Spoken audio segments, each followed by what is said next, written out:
So making this record is a special privilege, and I'll do my best in this short space of time to pass along to you a distillation of more than 20 years of research on why some people seem to do so well in life, while others do not.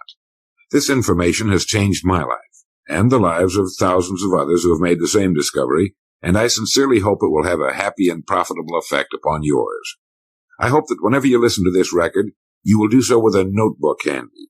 We seem to forget the spoken word quickly, and only by repeated playings in the home, without distractions, can this information become a permanent part of your way of life.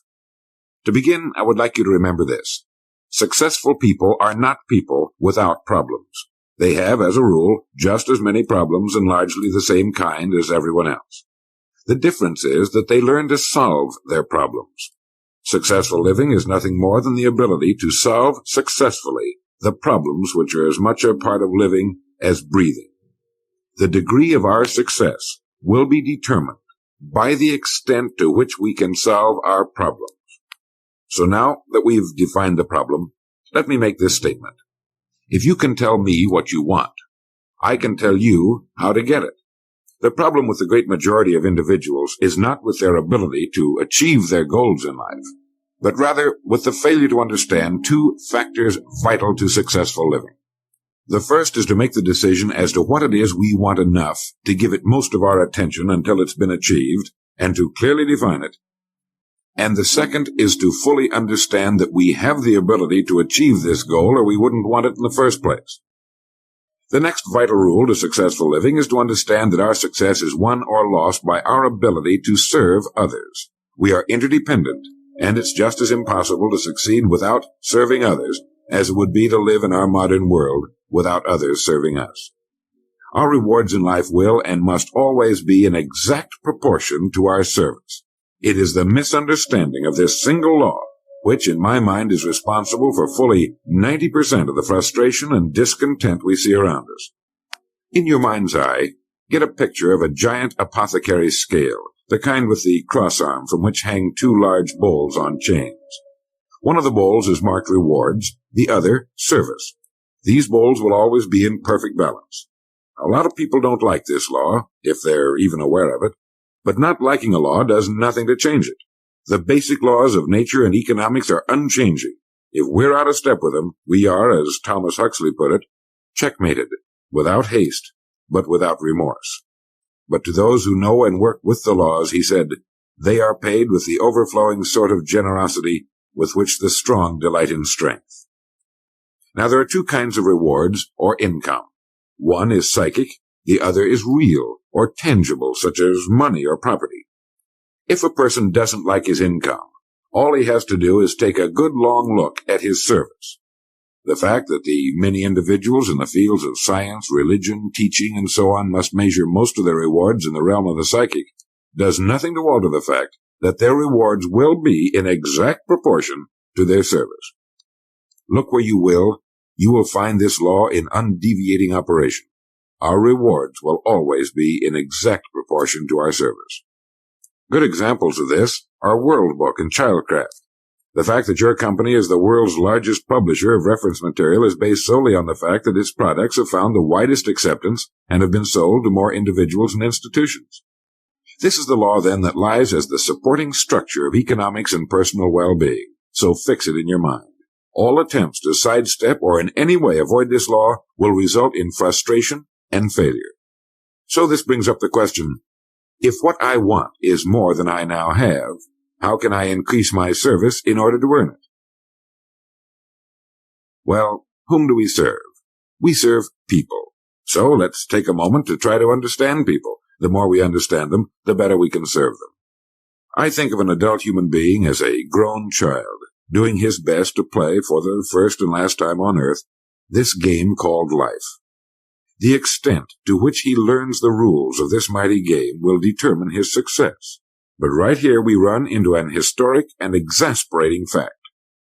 People down through the centuries have, with the most amazing consistency, divided themselves into two groups. One group contains about 5% of any given population. The other group contains the remaining 95%. Neither of these two groups is any better than the other. But one thing separates them. The big group the one containing about 95% of the people, never seems to get the word, while the smaller group, the 5%, does. Now, what do I mean by getting the word? I mean about 95% of the people never quite understand, emotionally or intellectually, that we as individuals control, to an altogether unsuspected extent, our lives here on earth. That each one of us is the architect of the structure fashioned by our years. You see, all of us want the same things, but only about 5% figures out how to get them. I think it's perfectly stated in your World Book booklet titled Opportunity Unlimited. It says, within each of us burn two unquenchable ambitions, to serve importantly and to gain financial independence. Both of these worthwhile goals are within the reach of all of us, man or woman, but according to statistics, only about 5% achieve both of them. Why? Let's look at it logically. Every human being has a tendency to think, act, and talk like those by whom he is surrounded. This is environment, and it exercises an enormous influence on our lives. We've already pointed out that 95% don't seem to get the word in life. Then it follows that in the case of any given individual, the odds are 95 to 5 that he is surrounded by the larger group. And since a body in motion tends to remain in motion until acted upon by an outside force, that he will continue to conform to his group unless we can do a better job of serving him through knowledge. Here is our largest opportunity for service, and the rewards will take care of themselves. Now, right here, let me restate what we've covered so far. Our rewards, psychic and tangible, will be in proportion to our service.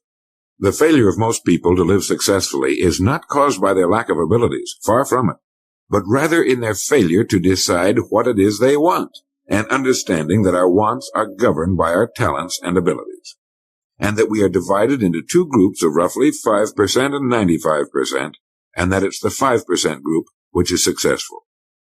So here, let me give you a definition of success which, to my mind, covers the subject completely. Success is the progressive realization of a worthy ideal. That is, anyone who knows where he is going in life is a success. At the moment he makes the decision of what it is he intends to accomplish, of what it is he considers a worthy ideal, he is successful. Once this goal has been accomplished, he is again, by our definition, a failure, until he establishes a new goal toward which to work. To my mind, this is what we as human beings were intended to do, to go through life from one achievement to another, and to finally come to the end of our road here on earth, still reaching, still working toward a new and better plateau on which to stand. For this is to live and live completely, to know as much as we can know, to serve as much as we can serve, to accomplish as much as we can accomplish. Well, since success is the progressive realization of a worthy ideal, why are we faced with only 5% who can be called really successful? Because the best estimates available tell us that only about 5% will ever decide upon and define the one thing they want. One thing, because we can only do one thing at a time. To my mind, the story of a person's life is the story of a quest, a search to which he devotes his life. We know that the happiest people on earth are those who know exactly what it is they seek and set boldly out to find it. And while we're all dreamers, the fortunate ones are those who have found a dream so exciting and worthwhile that they'll devote a part or all of their lives to making that dream come true. But while all dream, by far the great majority, that 95%, never realizes that a persistent daydream is often the point on which we should set our compass, the place toward which it is meant for us to journey. The tragedy is that the great majority shrugs off this built-in direction finder and returns to the wide, visible, well-marked road in life which they feel must be the best road because it carries the heaviest traffic. Well, let's make this point clear. The road in life with the heaviest traffic is not the best road to follow, for it is the road of the 95%. It is the road with no more opportunity, and with 19 times as much competition. Let me very briefly tell you how I got started on this business of making a study of people and why they wind up the way they do. I spent nearly 20 years looking for the secret to achievement. I didn't know it was older than the pyramids and had appeared in more than 50 million books. It started in 1933 during the last Depression for me. I was bothered by the difference that existed between what I had been told and what I could see around me. For example, I had been told that man was God's noblest creature and had dominion over all the earth and all its other creatures. I knew this was true, but in my neighborhood the creatures were eating better than we were, and I wanted to know why so many were poor when there was such abundance on the earth. They had no money, but there was still as much as there had been a few years before. Where it had gone? They had little education, yet education was on every side of them. They had very little food, yet it was raised in abundance. They lived in inadequate and ugly dwellings, yet there were good homes for sale. Well, it was apparent to me that these people didn't have the answer to the problem. They were good people, but they didn't have the answers. Here were people who were discouraged and confused in a world which should have been filled with challenge and excitement. It's true that we were in a period of general depression, but to the thinking individual, this represents another problem to be solved, another challenge to overcome. And to many, it was the thing that sparked their greatest accomplishments. I remember reading something once about discouragement. It was a fable about a devil's sale, and he had his many wares on display. There was the rapier of jealousy, the dagger of fear, the strangling noose of hatred, each with its high price. But on a purple pedestal, gleaming dully in the light, was a worn and battered wedge. This was the devil's most prized possession, and it was not for sale, for with it alone he could stay in business. It was the wedge of discouragement. Well, as I remember it, the people in my neighborhood were a pretty discouraged lot. Now, discouragement can only come from one of two things. One, a lack of information, or two, a situation over which we can exercise no control. It is very seldom that we're faced with number two. Almost all discouragement can be traced to a lack of information. If you find yourself falling from the top of a high building, you could justify discouragement. But it can be traced to your having made the fatal step, and that was a lack of information about the law of gravity. When I asked these people why we were in the fix we were in, they did a very human thing. They blamed other people. They looked everywhere for the answer except where it really was, within themselves. These were the 95%. And I decided to find out just what it was that separated the haves from the have-nots, not just in a financial sense, but in every sense. I found the answers in books written by great men. I found the answer in the Bible. Why didn't these people of whom I speak know the answers? They didn't read good books. They didn't read the Bible. Everyone owned one because it was fashionable, like a set of Shakespeare, but they didn't read that either. They were discouraged because they lacked information. They didn't know the rules of this game called life, and they had been checkmated, without haste, but without remorse. They didn't realize that without a goal, an aiming point, we're without purpose or direction. They clung together, feeling somehow that there was safety in numbers, without realizing that in this case, just the opposite is true. They didn't know that if we conform to the big group, the odds are 95-5 that we'll miss the boat in life in almost every vital and important aspect of living. To prove this, you need only take a look at human history. Of all the billions of human beings who've lived on Earth, all great advances, all great ideas have come from just a handful, a few thousand out of billions. Now, how have the people as a group reacted to the great ideas? Every great leader and thinker, from Socrates to the Wright brothers, has been scorned, ridiculed, poisoned, imprisoned, stoned, pilloried, burned at the stake, or crucified. Mankind as a group has made a consistently grisly game of tormenting his saviors. Why? Lack of information. Lack of knowledge. It comes from following the wrong crowd. What can we learn from all this as individuals? Two things. One, to amount to anything as individuals, we've got to be individuals. We've got to have individual goals, individual thinking, individual action. And two, we must never conform to the great mass of people. We must love them, help them, for our joy and success will be determined by the extent to which we serve them. But we must never lose our individuality and identity by permitting ourselves to be submerged in this suffocating sea of indirection and purposelessness. There's nothing wrong with emulation. In fact, it's a good idea, so long as we emulate a person who represents that which we wish to become, but never the crowd, never the 95%. And you know what the answer was, the secret to achievement that I had devoted nearly 20 years to finding? Its pure simplicity had caused it to elude me, just as it manages to elude the majority of the people in any given age. I had been looking for something complicated, something only a mind prepared by years of study could grasp, and I found the answer so simple a child can understand it. In 6 words, we are what we think about. Our minds, our thinking controls our destinies here on earth to a degree totally unsuspected by the great majority of people. When you think about it a moment, it becomes so obvious, so clear and simple. Well then, if we become what we think about, and if we can control our minds, we can pretty well tell our own future. And that's the point I want to make. That's what I meant when I said earlier that each one of us is the architect of the structure fashioned by our years. This means that if we're confused about what we wish to become or accomplish, our lives, our environment will mirror that confusion. It also means that if we know what it is we seek, that it must be accomplished. Barring an act of God or a catastrophe over which we have no control, we as individuals can call our own shots for the rest of our lives.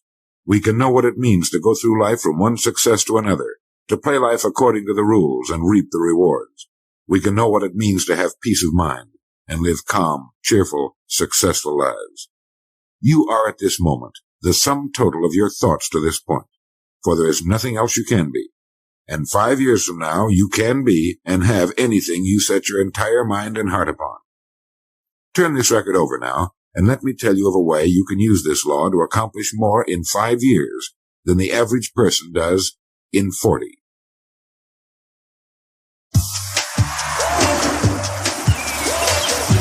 Let's go! Succeeding in life has always been a matter of doing that which the great majority does not do. Now let's keep this in mind as we get into this business of goals. It isn't that I want to make an invidious comparison between the 5% and the 95%, not at all. That's just the way it is. And if we don't recognize it, it will be to our cost. At the beginning of this record, I made the statement, if you can tell me what you want, I can tell you how to get it. You see, the trick is not in achieving our goals, it is in establishing them. A ship would never leave a harbor if it did not have a destination. An industrial plant would never open its gates if it did not have a product or a purpose. Football would not be played without goalposts, nor would baseball without a home plate. Every business operates for a purpose. Every game has a reason. Getting back to the analogy of our ship, if you were to climb to the navigation bridge and ask the captain the name and location of his next port of call, he would tell you immediately. There's not the slightest doubt in his mind. Can you tell anyone your destination just as quickly and in one sentence? The captain of the ship knows that he can arrive at only one port at a time. He knows that it's impossible to arrive at two. Do you know that? He also knows that his destination will be invisible for fully 99% of his voyage, but he knows it's there, and that he'll reach it, barring an unforeseen catastrophe, if he will just keep doing certain things a certain way every day. One fine morning his destination will appear on the horizon. He'll sail into port, his voyage successfully completed. When his business has been accomplished, he'll then sail to another predetermined port of call, and this will take him and his ship from one success to another for the rest of both of their lives. By understanding that he can reach only one port at a time, the owner of a ship can, in the short space of a very few years, reach hundreds of ports successfully. There'll be problems, lots of them, but they'll be solved, and the ship will steam its solitary course over the deep oceans of the world, devoting its life to accomplishing its mission and contributing its share to the welfare and economy of the world. Men and women who follow this sensible, obvious, and meaningful way of life will do the same. But the paradox is that most are like ships without rudders. They're subject to the whims of wind and tide. And while they hope they'll one day arrive in a rich and bustling port, you and I know that for every narrow harbor entrance, there's 1,000 miles of treacherous and rocky coastline. The chances of their just drifting into port are 1,000 to 1 against them. These are the unfortunate people who, not knowing the rules, believe that circumstance controls our lives. They believe in luck and superstition, fate, the breaks. They believe that success comes as a result of who you know, not what you know. And while they cling to their false alibis, life passes them by. For the rules of life are just, and they are checkmated, without haste, but without remorse. Now what about you?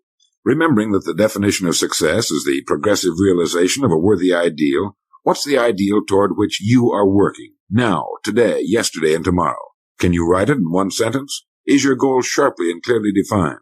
Now for a moment, let's return to the message in your booklet, Opportunity Unlimited. It reads, within each of us burn two unquenchable ambitions, to serve importantly and to gain financial independence. The first of these two desirable goals you've already achieved by being in the World Book Childcraft organization. Now let's take a look at the second ambition, financial independence. I mentioned on the first side of this record that I could tell you how you could be and have anything you set your mind on in 5 years. To better understand this, you must examine one of the most overlooked facts in the world. It is that every job, no matter what it may be, holds somewhere within itself the key to everything we want in life, the key to greatness. But we must look for it, and we must think. Since only about 5% make the grade, we must place ourselves in this percentage group. We can do this by making two decisions. The first is to decide once and for all that this is what you're going to do for a living, that this is going to be your career, since its opportunities are unlimited, and it's constantly growing with our dynamic economy and our exploding population. In the past 13 years, World Book sales have increased 800%, and even this enormous volume is expected to double in the next 5 years or less. I think you can easily see that by being in this business now, your future is unlimited in this organization, both from a career and economic standpoint. It is being undecided, uncommitted about what we're going to do that keeps us from doing our best. We're working with one hand and looking around with the other. As a result, we do neither satisfactorily. And remember, this work contains within it the road to greatness, the key to anything you want for yourself and your family. Hundreds of people have already proved this in the last few years, so make the decision once and for all. Once this has been made, you'll feel as though a weight has been lifted from your mind. Perhaps for the first time in your life, you'll know where you are in the world. You know you have a place where you can serve, where you're needed and respected, where what you're doing is important. Once this decision has been made, we come to the second. Decide to become a professional at your business.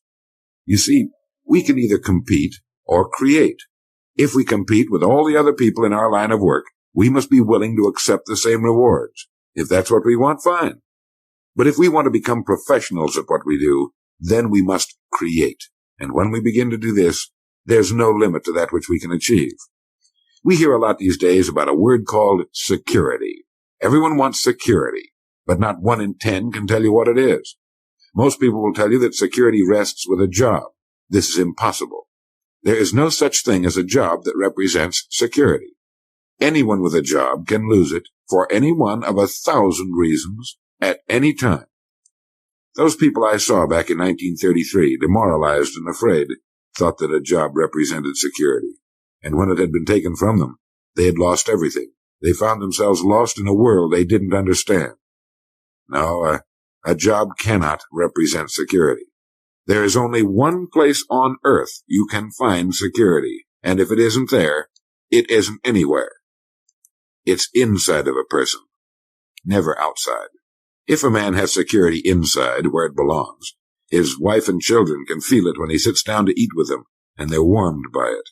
If a man has security inside where it belongs, you can see it walking down the street, and you can feel it when he enters a room. That's security, and you can't take it away from him. You can take away his money, his home, everything but a wife who's willing to start over, and most of them are, and drop him anywhere in the country. Go back in a year, and he'll be doing just as well as when you found him the first time. You can't keep a good man down, no matter what you do to him. Like cream on milk. You can shake it all day, but just set it down for a while, and it'll bounce right to the top again. This man or this woman has security, where it belongs. And do you know where it comes from? It comes from doing what we do for a living surpassingly well. It comes from being a pro in a world of amateurs. Becoming a pro isn't difficult. It comes from knowing what to do with time. It comes from knowledge, planning, and working. First, knowledge. This means learning everything we can about what we sell, about World Book, Childcraft, and our sales material. Learning everything we can about people, since that's who we sell, and learning everything we can about selling, since that's our profession. What we sell, who we sell, and how to sell. Those 3 subjects would fill a large library, but we can take things one at a time, and by devoting an hour a day to study, we can become outstanding professionals in 5 years or less. And it's the professionals in this business who can write their own tickets, good times or bad. They can live where they choose, and being professionals, work when they choose. Second, planning. This means writing down the specific goal we're now working toward. It means writing in detail about the first port of call we want to reach, realizing that we can only reach one at a time. It means selecting the income we feel will represent financial independence to us. Once this has been selected, we know exactly what we must do in order to reach it. As soon as our first goal has been reached, we can set a new one. The person who does this is the person people call lucky. Good things just seem to happen to him. The so-called breaks start coming his way. But it's a result of planning and working positively that attracts the good things to us. I can't emphasize too much the importance of describing your goal in detail. If it's a beautiful new home, get the actual plans, or at least an elevation drawing of the home, and carry it with you so that you can look at it regularly. If it's a certain amount of money, write down the specific amount for the coming year to the penny, and then work your plan. Whatever your goal may be, write it down in detail. Then you're like the ship. You're on course, and you reach more successful ports in a few years than most men do in a lifetime. And third, working. Working more than the average, if we're going to achieve more than average results, is necessary, of course. But with proper planning and with knowledge, it seems easy. Moreover, to work, we need energy, and energy is inextricably linked to desire. Unless we have a desire to do a certain thing, we find ourselves without the energy. But you will never find desire without energy. Once our goal has been crystallized in our minds and we realize that we become what we think about, our doubts vanish as to whether or not we can achieve our desired ends, and with the picture of our dream in our mind, we have abundant energy. Let me quote from William James' essay on vital reserves. Compared with what we ought to be, we're only half awake. Our fires are damped. Our drafts are checked. We're making use of only a small part of our possible mental and physical resources. Stating the thing broadly, the human individual thus lives usually far within his limits. He possesses powers of various sorts which he habitually fails to use. He energizes below his maximum, and he behaves below his optimum. And then he wrote, excitements, ideas, and efforts, in a word, are what carry us over the dam.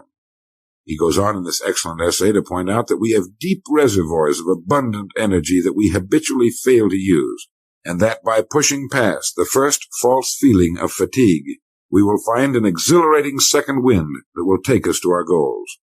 This is why in studying the lives of the world's great men and women, we find they seem to be indefatigable. Work meant nothing to them, because what they were doing, where they were going, filled their entire worlds. Frequently, people find it difficult to establish a goal toward which to work. Realizing that we cannot be successful without a goal, here's a good way to solve the problem. Get off by yourself, and where you can think without being disturbed. Then, write on a sheet of paper a complete description of the person you would like to be, and the things, in being this person, you would have. Once this has been done, start acting the part of the person you wish to become. Carry, as often as you can, a clear mental image of the person you want to be, and begin to be that person. Soon this will become so knit with habit, it will lead you without fail to the goal you seek. You see, when you begin to do this, you're using your greatest power, your mind, and you will become what you think about. Some time ago, I was flying west and reading a copy of a television play by the 3-time Pulitzer Prize-winning playwright Archibald MacLeish. The play was The Secret of Freedom. Suddenly I read a line that shook me to the soles of my feet, and for a long time I stared out of the window, thoroughly digesting the line I had just read. Here is that line. The only thing about a man that is a man is his mind. Everything else you can find in a pig or a horse. Think about that line until you know what it means. The only thing that sets us apart as human beings is our divine minds. Everything that means anything to us, our love of our families, our faith, our dreams, our talents and abilities, our religion, everything we know, is connected to us solely through our minds. Our minds represent our hope and our future. Yet, as a rule, it is the last place the average person will turn to for help. Your mind contains riches beyond belief, but you must prospect this rich and largely unexplored continent. And the only way it can be prospected is by systematic study and systematic thinking. Your mind is like a muscle. It will develop only to the extent that you use it, no more. By devoting an hour a day to study, you're building your mind into a powerful and creative servant. If you only do this 5 days a week, it comes to 260 hours a year. That's 1,300 hours in 5 years, or the equivalent of 162 8-hour days devoted to study and research. Believe me, if you'll do this, in 5 years you'll be one of the most accomplished professionals in your field, and you'll have the world on a string. You will virtually be able to write your own ticket. The average man works 8 hours a day, about 50 weeks a year, for 40 years. That's time enough to become great at anything. The time will pass anyway. We might as well reap the rewards. So now, let's sum up and reduce the whole thing to a workable formula, a set of rules for this game of life that cannot fail to take us to where we wish to go. The first and most important thing to remember is the rule that controls our life. We become literally what we think about. This means that we must establish a worthwhile goal toward which to work, a goal that will occupy our minds most of the time. This goal should be written out or illustrated. We should look at it and restate our purpose every morning, every night, and as many times during the day as we can. We must fully understand, emotionally as well as intellectually, that whatever it is we set our heart upon will become real in our lives. We must also remember the law that lies as the basic foundation for all economics and personal well-being as well. Our rewards will be in exact proportion to our service, and if we want to get into the top 5% of the people, we must often cut ourselves away from the effects of our environment and become individuals with individual goals, individual thinking, individual actions. We must realize that our daily work contains more opportunities than we could develop in a lifetime, and that our job contains within itself the key to greatness, the road to everything we could possibly want in life for ourselves and our families. We must realize, too, that security can be found in one place only, inside of us. If it isn't there, it isn't anywhere. And the only road to security lies in doing what we do for a living surpassingly well. And lastly, that we must become professionals at what we do, and that becoming a pro involves knowledge, planning, and working. Knowledge of what we sell, who we sell, and selling. Planning by establishing the goal, which automatically establishes our work pattern. The great salesman is like the great golfer. It looks easy the way he does it, because it is easy the way he does it. But it took time, dedication, and work in its accomplishment. Is it worth it? You bet it is. P.G. Hamilton once wrote, "Let's be different. A strong life is like that of a ship of war, which has its own place in the fleet and can share in its strength and discipline, but can also go forth alone to the solitude of the infinite sea. We ought to belong to society, to have our place in it, and yet be capable of a complete individual existence outside of it. And remember the strangest secret, will you? You are now, and you will become, what you think about." Thank you.